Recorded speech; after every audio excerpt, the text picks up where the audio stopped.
Hi hello friend, Shri Swami Samarth. तर आज आम्हाला मुंबईसाठी निघायचं होतं. जसजशी गाडीची वेळ जवळ येत होती तसं या मुलांना खेळायला अधिक उत्साह येत होता.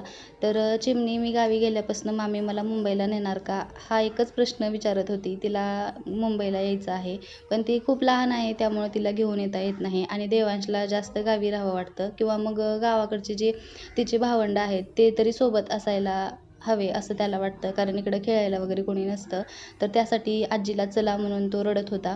आणि चिमणीला मात्र मला मामी घेऊन जाते का नाही हा प्रश्न होता तिच्या चेहऱ्यावरती. तर तिचं मन मोडावं लागणार होतं, ती खूप रडणार होती. या गोष्टी म्हणजे ह्या गोष्टी इमॅजिन करून मला सुद्धा खूप वाईट वाटत होतं, पण याला खरंच पर्याय नव्हता. आणि ती वेळ आली.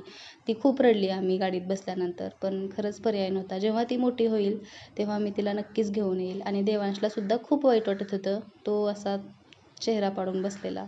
खरंच खूप वाईट वाटतंय.